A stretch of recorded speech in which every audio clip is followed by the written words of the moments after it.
그 경제 이야기던데요. 아, 예, 이건 뭐, 한국에 와서 15년 동안 생활하셨는데 이렇게 경제가 나쁜 거 처음 봤다 이런 얘기를 쭉 하셨더라고요. 예, 그래서 역시 그 경제 분야에 대해서는 상당한 안목을 갖고 계시는구나 이런 생각을 했는데요. 제가 그 최근에 그 들으니까 김정은이가 지금 저 싱가포르 가려고 그러지 않습니까? 예, 예. 싱가포르 가는 데서 가장 큰 남 문제가 지금 김정은이가 죽을 것이냐 살 것이냐 네. 이거잖아요. 예, 그래서 김정은을 지키는 그 군대가 북한에 있죠. 있습니다. 허위천국이 있죠. 예, 허위천국이 그런데 요즘에 그 뭐 다른 이름으로 불린다 그래요. 그것을 오늘 좀 얘기 좀 해주십시오. 다른 이름이라면 뭐, 다른 거에 뭐, 제가 아는 외에 또 다른 게 있는지는 모르겠는데, 허위천국 하면 뭐, 다 아시는 것 같이, 아시는 바와 같이 이제, 뭐, 간부군대 아닙니까? 그렇죠. 예, 뭐, 김정일 때부터, 김일성 김정일 때부터 허위국은 이제, 그 딱 수령의 신변을 허위하는 그렇죠. 그런 사람들이니까 뭐, 친위대라고도 하고, 어쨌든 그 사람들은 옷도 다르고, 그렇죠. 어쨌든 대우도 다르고, 예, 그거 옷 입고만 나가면 아, 그렇죠. 사람들 쳐다보잖아요. 네, 뭐 허위천국 하면 군대 생활 중에서 아주 대단한 것이어서 또 간부자제들도 거기 많이 가고 또 뭐 대우가 우선 좋으니까. 대우가 그 후에 이제 경제가 곤란해지면서 군대들에 대한 후방 공급 사업이 제대로 안 될 때는 허위천국만은 그래도 잘 먹였으니까. 아, 그러니까 네.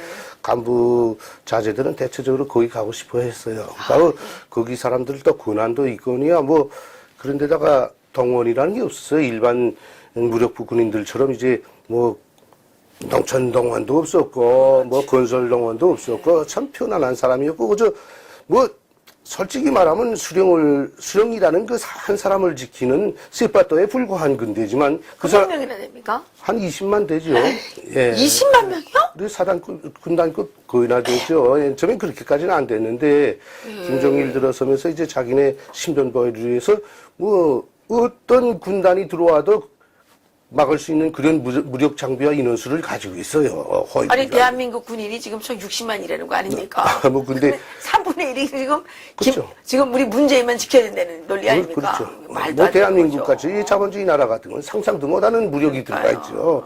예. 뭐 거기에 순수 김정은 그 주위에서 직접 허위하는 사람들 제외하고 그 집 지키는 거 뭐 말하자면 저 나가서 별장 지키는 사람들 뭐 거기에 땅크 부대 있고 퍼부대 있고 발사관 부대도 있고 뭐 부대 다 있죠. 그럼 모란봉 밑에 들어가게 되면 그게 평양시 지키는 허위국 땅크 부대가 거기다 어디가 있지 않습니까? 뭐 그 숫자가 얼마인지도 모릅니다. 솔직히 사단 분단 무력입니다. 그게. 그런데 그 사람들이 지금까지 한마디로 말해 이자도 말했지만 일반 무력부 군부대는 나라를 지키고 뭐 국민을 지키는 군대지만 이 사람은 수령이라는 그 한 집 가문을 지키는 세파토에 불과한 군대거든요. 사실은 근데도 그게 이 나라를 지키고 국민을 지키는 군대보다 더 우대를 받았거든요. 그러니까 가병인데 한마디로 말해. 그러니까요. 김일성, 김정일, 김정은의 가병이었는데 지난 기간에 그렇게 우대를 받았어요. 그러다 이 김정은 시대에 들어와서는 그들도 이제 편안하지 못합니다. 그래요. 네, 그래요. 오히려 이제 일반 구분대 사람들보다도 더 이제 혹독한 처지에 놓여서 지금 그걸 모르는 사람들은 그렇게까지 됐겠냐, 뭐 지금 허튼 소리 아니냐 하는데 북한에 이제 정보를 이렇게 받아보면 허위국 군인들이 이제 일반 구분대와 같이 똑같이 이제 국가적인 동원에 건설에 나갑니다. 특히나 이제 허위국 성원들이 단천 수력발전소 건설에 대거 동원됐어요. 예, 거기서 동원돼서 이제 단천 발전소 건설이라는 게 뭔가 하면 저기 허천강 발전소, 장진강 발전소에 있는 저 북쪽 지구의 3대 발전소에서 물을 채웠던 걸 땅굴로 뽑아가지고 단천지구로 뽑아가지고 이제 하는데 거기서 거의 이제 들려오는 소문이 나오면 한 개, 이 남쪽에 있는 그 원자력 발전소, 거기서 한기에서 나오는 것만한 전력이 나온다고 합니다. 거의 180만 킬로와트시가 나오는데 북쪽에서 제일 큰 수풍 수력발전소가 70만 킬로와트시거든요. 그런데 그 세 개에 맞먹는 그 발전소를 지금 단천에다 건설하는데 그게 뭐 댐이나 건설하고 이런 게 아니라 몽땅 수백 미 물꼬를 뚫는 공사기 때문에 사람들이 굉장히 죽어나갑니다. 그렇겠네요. 예, 북한의 건설이라, 이게 터널 건설이라는 거 뭐 원장님도 아시지만 군대들이 전문 다 손을 정무를 해야 넣고 되잖아요. 한 마리 맞아요. 까서 그기다 폭약 잡아놓고 폭발시켜서 맞습니다. 사부로 포내서 포내고, 등짐으로 예. 줘서 보록 내오고 이 사업하지 않습니까? 그렇죠. 예. 그거 정말 많이 죽어요. 많이 죽고 금강산 건설할 때도 그렇죠. 얼마나 죽었습니까? 그 배기가스를 뽑지 못해서 막 겨대로 뛰었다가 또 예. 숨 막히면 나오고 막 이러면서 거기서 죽은 사람들 그 옆에 막 공동묘지를 해놓고 얼마나 그랬어요. 이제 지금 그렇게 많이 죽으니까니 허위천국 자치 내에서는 야 이건 이제 우리는 허위천국이 아니라 우리 사망천국이다. 예? 허위천국을 사망천국이라고 자기네들이 한다고요? 이제 사망천국이라고 해요. 그게. 너무 많이 죽으니까? 네, 그렇죠.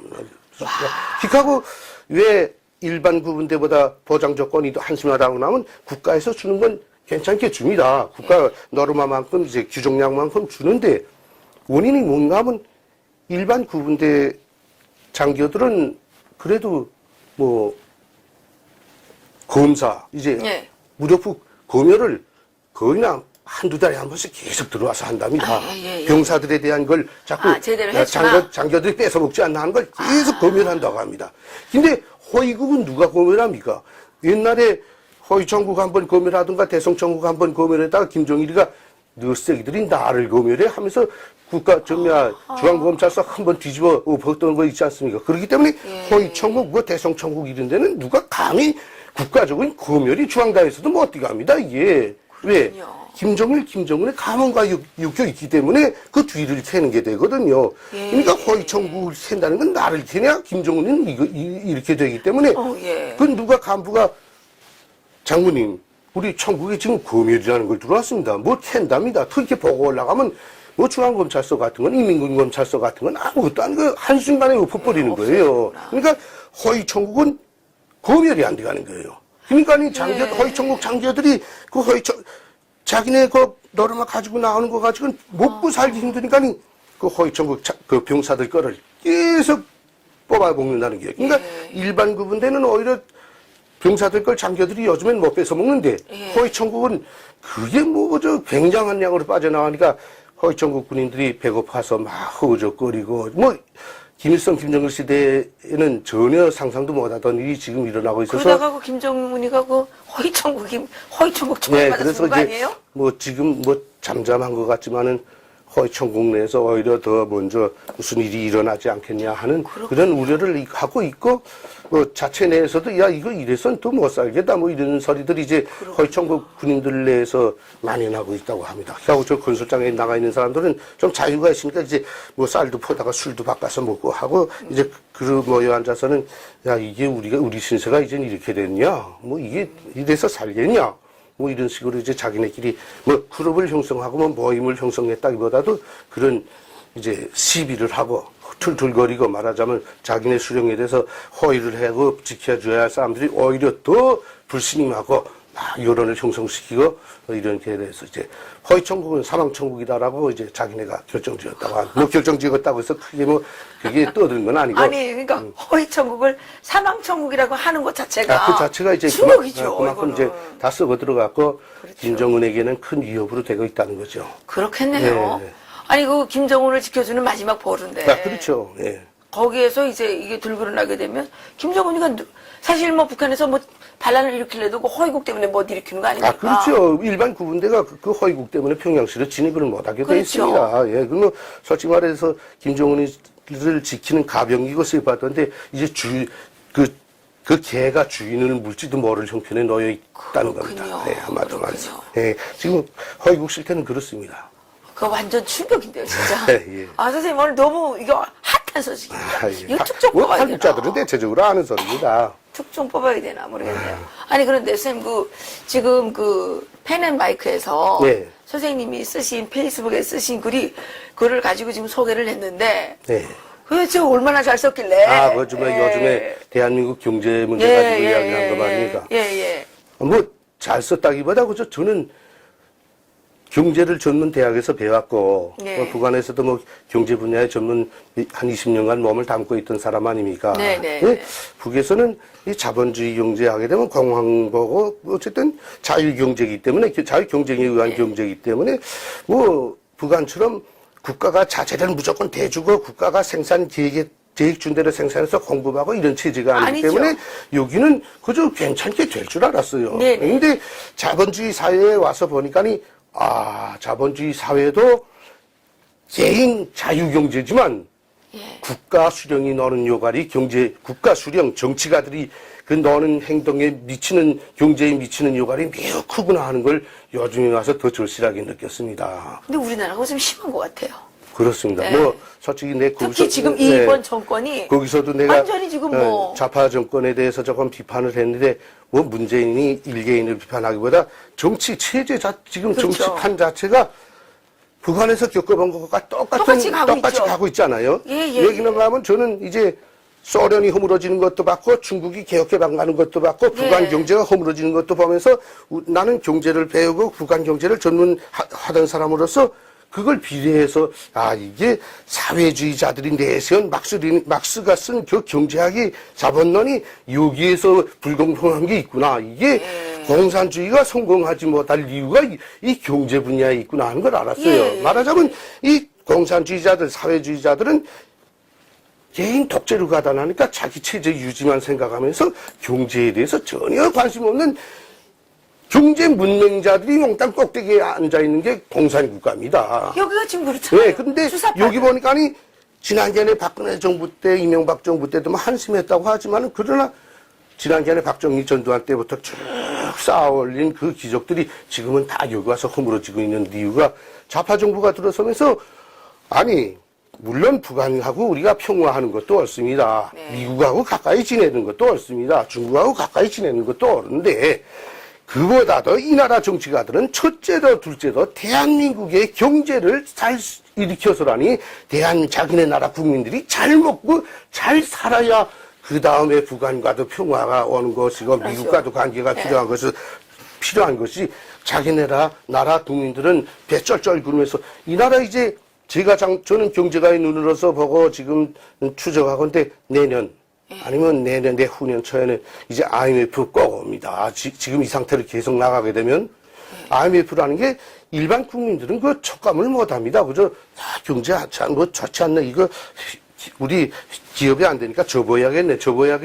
이렇게 상가들 무슨 조그만 중소기업들 문 계속 닫는 거 보면서도 느끼지 못합니다. 그렇죠. 그러나 국가 전반적인 경제에서 그게 탁 덮이게 되면 IMF 한순간에 이제 발표해 버리는 거예요. 그렇죠. 그렇게 하면 어음을 발표했던 중소기업가들은 꼭대기 연대 기업들에서 어음이라는 어음으로 몇 억씩 가지고 있는 중소기업가들 많습니다. 많죠. 이제 그거 연말이 되고 몇 년 돼야 이제 들어오면 한 5억, 6억씩 어음으로 발간해 놓고 있는 사람들도 있거든요. 이제 IMF 특발표하면 누가 절대로 이거 안 바꿔주면 완전히 빈정장 되고 마는 겁니다. 그렇죠. 그런 거 하루아침에 줄줄이 더산해 버리는 거예요. 자살하는 사람 생기고 이민 나가고 뭐 이제 그렇게 거의 뻔한데 대한민국 국민들은 그걸 느끼지 못하고 있습니다. 국민들은 절대로 정치에 관계하지 말고 TV나 언론에서 뭐라고 하든 북한하고 뭐 평화 통일을 하든 말든 상관하지 말고 자기네 먹고 살 것부터 생각을 해야 되겠는데 하긴 국가 대통령이 그쪽으로 이끌어 나가지 않으니까 국민들이 어쩌겠습니까? 제가 방송으로 이런 말을 해서는 미안한데 나도 한 개 국민이기 때문에 나를 놓고 말한다면 국민이라는 건 솔직히 무슨 이렇게 말하면 제 방송을 듣는 사람들은 저 새끼 무슨 소리 저 말하냐 하겠는데는 국민이라는 건 개나 소나 그저 같습니다. 솔직히 국가가 잘 먹고 잘 살도록 해주면 좋은 것이고 그렇지 못하면 모르고 그저 끌려가는 겁니다. 이 때문에 자기네 나라 대통령 정부를 어떻게 잘 뽑고 잘 세우는가 하는 게 이 국민들이 한번 손으로 투표하는 게 참 중요하다는 걸 알아야 되겠는데 이 대한민국 국민들이 경제가 발전해서 나도 국민들 수준도 그 정도 발전하고 따라가려고 봤는데 다른 나라 다니면서 본 국민들이 수준하고는 너무나 현저한 차이가 뒤떨어져 있습니다. 그렇습니다. 대한민국 국민들이 보고 생각하는 각도는 선진국보다 훨씬 떨어진 후진국에 지금 와 있습니다. 근데 그걸 나 같은 사람이 혼자 이야기한다고 해서 또 어떤 사람들은 탈북자 주제에 우리를 가르치려 하냐고. 아니죠. 이렇게 말할 수 김태관 있는데. 선생님은 지금 소련도 가보고 체코도 가보고 지금 말레이시아도 가본 나라가 얼마나 많은데요. 그렇죠. 소련 허물어질 때도 소련이 미국하고 그때는 우리 사회주의 사람들 정말 자존심이 있었어요. 뒤에 소련이 떡 뻗치고 있으니까, 아니, 무서운 게 없었잖아요, 뭐, 솔직히. 그때 미국과 소련이 양대 강국으로 딱 일어서서 미국하고 뻥뻥 맞설 때는 뭐 대단했잖아요. 근데 경제가 허물어지기 시작하면서라니 소련도 넘어졌죠. 저 큰 세계적으로 제일 땅덩어리가 인구가 많은 저 중국도 왜 경제를 자본주의 경제로 시장 경제로 이전했습니까?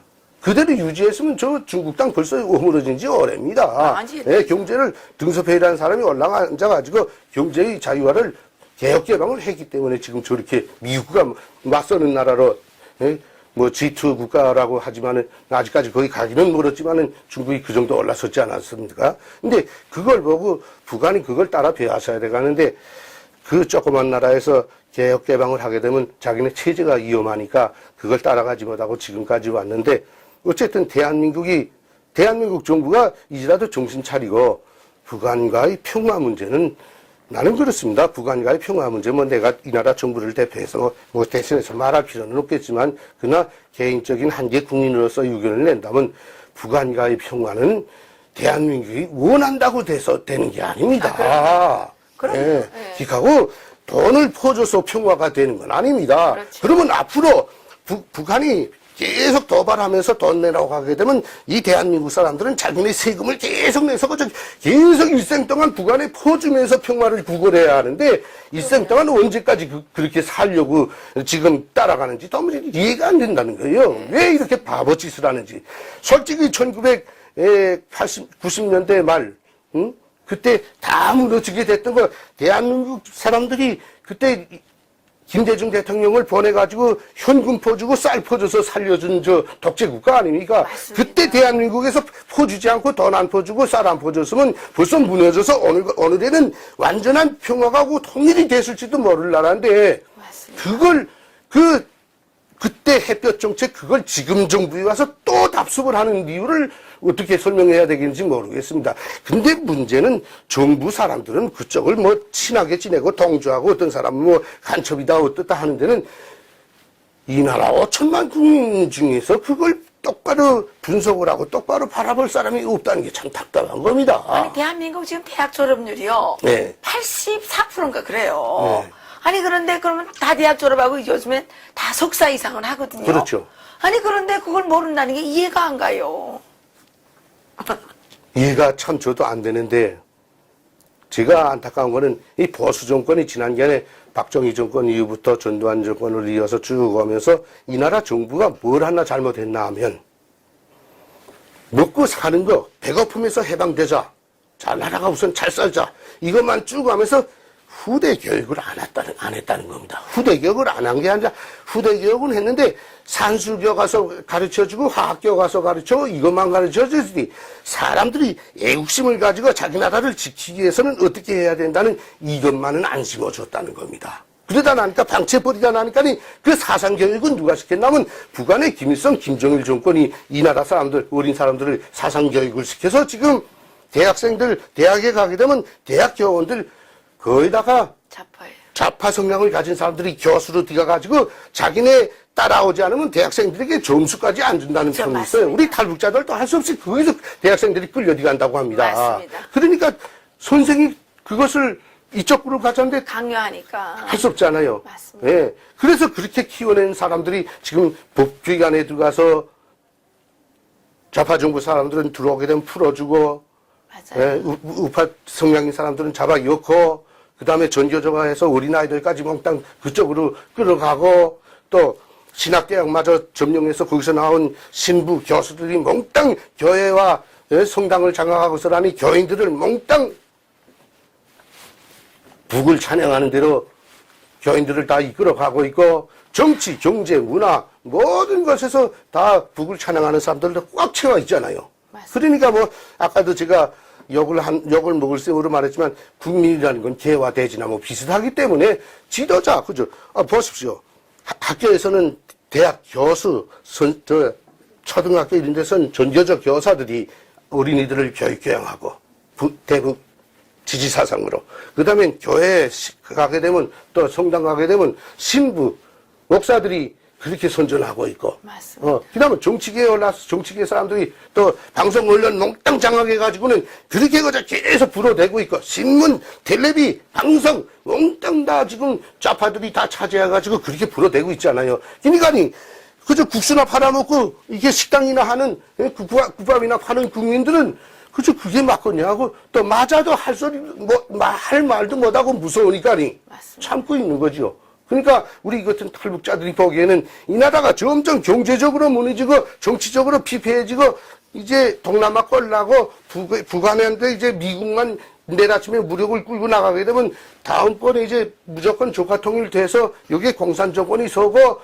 있는 재산 자동차 다 뺏기고 교회 다 무너뜨리고 아버지 반항하는 자는 죽이고 또 아첨하는 자는 조금 쳐주고 이렇게 해서 여기서 이제 버트피플 사망자가 한 2천만이 나고 여기 3천만 북한 2천만에서 한 5천만 되는 한반도를 가려고 노력하는 게 그 평화의 나라로 만들려는 게 뻔한데 그렇죠. 뭐 이렇게 말하면 또 이제 난 솔직히 이렇게 방송하면 한번 하면 욕을 많이 먹습니다. 탈북자 주제에 와서 사회에 와서 자유를 모르면 가만 밥이나 벌어먹고 쳐 있지 무슨 아가리 지르냐 뭐 이런 사람들도 있는데 뭐 자유사회니까 하고픈 소리 하는 겁니다. 맞아요. 예. 저보고도 뭐 매일 그 사람은 지치지도 않아요. 매일 몇 사람이 들어와가지고 이해란 있는 무식한데 이 무식한 뭐 영어도 못하고 뭐 무식한 것이 나와서 여기서 그냥 올리는데 무시하세요.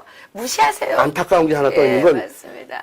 애국 보수 우파라는 사람들 있지 않습니까? 네. 이 사람들도 이제 나이 들어서 저도 이제 뭐 거의 70이 되어 오는 사람이다만 죽을 걱정 좀 하지 말고 재산 걱정하지 말고 좀 이젠 나라를 위해서 자기가 뭔가를 해야 되겠는데 그 재산이 아까워서 자기 뭐가 전쟁이 일어날 게 아까워서 무서워서 평화주의자를 따라가는 경우가 있어요. 아, 그렇습니까? 예, 우파들 속에 있어요. 아이고, 전쟁 안 하고 우파가 아니죠, 전쟁 그러면. 안 하고 평화가 온다니까 그걸 지지하는 거야. 예, 참 답답한 노인네들을 적지 않다는 거예요. 예. 그 자기네 재산, 지금까지 일생 동안 일궈놓은 재산 그러면 날아날까봐. 그 빌딩 쌓아놓은 거 날아날까봐. 죽을까봐. 공산주의 되면 다 날아나죠. 공산주의 되면 날아나랍니까? 그저 한순간에 뺏기고 안 내놓겠다고 발악하게 되면 그렇죠. 처참하게 죽여버리는데 그거를 보고 싶어서 지금 이 나라 국민들이 좌파 정신을 가진 사람들은 정신이 그러니까 사상이 그러니까 그렇다 치자. 이 애국 보수들마저도 그쪽으로 가는 사람들이 있다는 겁니다. 정말 이젠 내가 살림한 채 다 살았으니까 마지막에 내 남은 피만은 내 마지막에 남은 여력만은 국가를 위해서 바치다 가겠다라는 내 재산 바쳐서 내 생명 바쳐서 국가를 건재하겠다는 이런 생각을 가진 보수가 없다는 게 참 안타깝습니다. 그렇군요. 말로만 애국하는 거죠. 말로도 애국 안 하는 사람 많습니다. 무서워서 요즘엔 잡혀갈까봐 말도 안 해요. 글도 안 쓰고, 페이북에서 찬성 것도 하나도 안 누르는 사람이 많다 이거야. 그래요? 예. 참 답답한 인간들 많아요. 그렇게 개처럼 살아서 어떻게 되려고, 뭘 하려고. 그렇게 겁날 거 별로 없는데.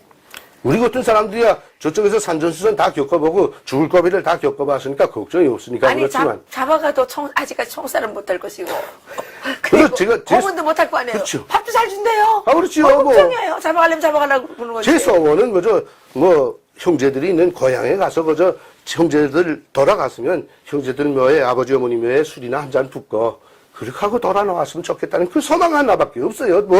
더 오래 살고 싶은 생각도 없고, 이런 사회에서, 솔직히 말해서. 네, 이런 사회라면 내가 대한민국, 우리 탈북자들을 안아주고, 이렇게 살들끔, 이렇게 정착하들끔 잘 도와준 대한민국 지난 정부와 국민들에게 내가 나쁜 소리를 하자는 게 아니라, 지금 정부가 이렇게 돼서 나라가 경제가 망하고 정치가 이렇게 막 한심해지고 북한을 추종해서 따라가고 막 이런 거를 보니까 더 살고 싶은 생각도 없어집니다. 솔직히 말해서. 오늘 이란 원장께서 나를 굳이 나와서 이야기해달라고 해서 좀 이야기를 하는데, 그저 내 속 터지는 소리밖에 할 게 없네요. 한마디로 말해서.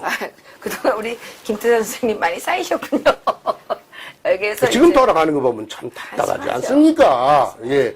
김정은이하고 평양 국수 한 사발 넣어 먹었다고 해서 평화가 더 왔다고 생각하는 이 무식한 사람들은 어떻게 해야 됩니까? 국수 한 사발에서 평화가 나온다고 생각하면 답답하지 않습니까? 미국이 들어와서 먹저르기를 하니까 정은이가 튀어나와서 만난 거지, 미국이 안 들어왔으면 정은이가 아직도 이 대한민국하고 만났으면 시진핑 찾아갔겠습니까? 맞습니다. 예? 시진핑이가 보낸 그 특사도 안 만나고 몽골 수상도 안 만나고 왜 핵미사일 만들어가지고 수란이 관 때리겠다고 방방 날고 미국 돈에 죽이겠다고 방방 날던 정문이 아닙니까 그때. 근데 그로부터 2달 만에 미국이 무력을 확 끌고 들어와서 때리가 떡 때리니까니 시진핑이 막 무서워서 밤에 찾아가고 40일 만에 한 번 또 찾아가고 문재인 대통령 만났고 또 싱가포르 회담 없다 뭐 한마디 하니까 아니 기대면 둘이 전화해서 통일가에서 만나가지고 뭘 쑥떡쑥떡 국수나 한 그릇씩 넣어 먹거든. 국민들은 그걸 보고 그게 평화가 와서 됐다고. 미국 때문에 이루어진 지금의 현재의 안전인데 미국을 나가라면 어떡하려는 겁니까 도대체. 안타까운 거 아닙니까? 맞습니다. 예, 도둑을 마실 때는 개도 안 짖는다. 맞습니다. 뭐 예. 속담 있지 않습니까? 집안에 도둑 맞으려면 개도 안 짖는다고. 나라가 망하려니까 국민들이 참 눈이 멀고 귀가 다 막힌 모양입니다. 그러니까요. 근데 뭐 요즘엔 뭐 언론들이 몽땅 그저 국가 경제 문제 이런 거 가지고 토론하는 건 하나도 없고 무슨 문재인 대통령 칭찬하는 거, 김정은이 얻으려는 거, 문재인 대통령 그 와이프 무슨 칭찬하고 그저 이런 거 있어야 이게 조선중앙방송 언론이 딱 북한에서 내가 북한에서 텔레비를 보고 북한 방송을 듣는 것 같아. 북한 땅에 사는 그렇죠. 것 같은. 오히려 북한 땅보다 더 부끄럽게 막 개인 우상화 선전을 하는 거야. 이게 그렇죠. 예. 나는 사회주의 사회, 이 자본주의 나라의 두 체제를 다 살아봤어요. 그리고 자본주의 사회도 동남아시아 사회, 동유럽 사회, 이런 데도 다 다녀보면서 몇 년씩 살아본 사람 아닙니까? 한두 달씩이라도 또. 이렇게 참 답답하고 추정적이고 맹목적인 국가와 국민이 없다 이거예요. 그렇군요. 예. 차라리 뭐 아니 할 말로 내가 앉아서도 난 이렇게 대통령 안 합니다. 솔직히 말해서. 뭐, 안 되면 내가 대통령 오늘 하고 내일 그만둬도 할 소리 하고 때릴 거 때리고 죽는 거지. 맞아요. 왜 국민이 고난 지어준 거 가지고 쓰지도 못하고 모조리 너도 하고 그러는지도 이해도 안 가고. 솔직히 말해서. 근데 네. 요즘엔 전 TV라는 걸 안 봐가지고 뭐 나오는지 모르는데 저희 어머니 얘기를 들어보니까 어르신들은 볼 게 없으니까 TV만 보잖아요. 네. 그러니까 이게 문제가 심각한 거예요. 텔레비 보지 말아요. 보면 열통 터져서 죽습니다. 솔직히 말해. 저도 안 보니까. 뭐 하는 일도 없어서 뜨머니 그 집에서 텔레비 틀어놓고 보다가는 또 심심하니까 좀 이따 또 끼고 보면 또 웃어 뭐 계속 그러는데 그게 아니거든요. 그렇죠. 그게 아니거든요. 솔직히. 맞습니다. 그게 더 하실 말씀. 이거 뭐 이 방송 많이 편집해 주십시오. 이건 내가 여기서 미안합니다. 아닙니다. 아니요. 뭐 어쨌든 방송 욕하려고 유튜브 하는 거예요. 아니 방송인데 방송답게 해야지. 그러면 아닙니다. 되나요? 그저 북한 사람들이 또 욕을 좋아한다기보다 그저 생긴대로 말하고 그렇게 사니까 뭐 그렇게 합니다. 그죠? 이게 북한에서 우리가 이런 식으로 뭐 북한식으로 정부를 비판하면 요새 북한에서는 잡혀갔겠지만 뭐 자유로운 사회니까 참 좋긴 좋습니다. 자유사회가 이래서 접근하는 걸 난 느껴요. 맞습니다. 내 말을 듣고 이 새끼 자유사회에 와서 저따위 나쁜 소리 하려면 가라. 이런 사람들은 자기네가 자유민주주의 사회를 모르는 거예요, 솔직히. 탈북자들도 여기 와서 자유를 느꼈으니까 내가 거품 소리 하는데 왜 너희는 나보고 자유민주주의 사회에서 그렇게 마음대로 하는데 당신네는 가라 하면 그 사람들도 민주주의 사회를 모르는 사람들입니다. 솔직히 맞습니다. 정치에 물들어가지고. 맞습니다. 나는 근데 대한민국에서 좌파를 하든 우파를 하든 애국을 좀 하면 좋겠습니다. 왜 북한에 가서 자꾸 읍소를 하고 찾아가서 주겠다고만 하고 다시 말하건대 북한하고 평화한다고 그러면서라니 뭐 계속 퍼주기 시작하면 앞으로 매년 몇십억씩 얼마씩 더 퍼줘야 하는지 모른다는 거. 그게 다 이 나라 대통령이 내는 돈이 아니라 이 나라 국민들이 낸 허리띠 저으면서 낸 세금으로 퍼주는데 그렇게 해도 평화를 세금을 갖다 바치면서도 구걸하고 싶은가 하는 걸 마지막으로 이 나라 국민들한테 꼭 묻고 싶습니다. 그러게요. 네. 몇십억이 아니라 몇십조를 그쵸. 갈 거죠. 그런데 그 몇십조에 의해서 사실상은 평화도 지켜지지 않는 거죠. 사실이죠. 네. 평화는 아니, 지켜지지 않고 오히려 굴종으로 뒤가고 그렇죠. 우리는 또 노예가 되는 노예가 되는 거죠. 거죠. 네. 예. 예, 북한의 노예를 피해서 도망을 왔더니 남한에서 또다시 북한의 노예가 될 상황에 처해 있는 예, 이 탈북자들의 이 울부짖음 국민 여러분들께서 심각하게 들어주시기 바랍니다. 저희들이 뭐 무슨 북한을 욕하고 싶어서 그러는 게 아니라 실질적으로 저희들은 뼈와 살로서 그 체제의 그 혹독함, 가혹함, 잔인함을 그 깨달은 사람들이기 때문에 여러분들이 그런 고통을 겪을까봐 미리 예고해 드리는 겁니다. 우리 김태현 선생님 오늘 모시고 이렇게 또 정말 이 나라가 돌아가는 꼴에 대해서 이렇게 울분을 토하셨는데 우리 애청자들께서 이 TV 또 좀 많이 주변 사람들에게 알려서 들을 수 있도록 해주십시오. 지금은 나라를 지킬 수 있는 사람이 대통령도 아니고 비서실장도 아니고 국정원장도 아니고 국방장관도 아닙니다. 누구냐? 오직 깨어있는 자유애국 국민들입니다. 여러분들께서 국민들에게 이걸 빨리빨리 다 알려서 이 나라를 지키지 않으면 여러분들은 물론이고 여러분들의 자녀들이 노예로서 비참한 삶을 살게 될 거라는 거 다시 한번 예고해 드립니다. 오늘 여기서 마치겠습니다. 고맙습니다. 감사합니다.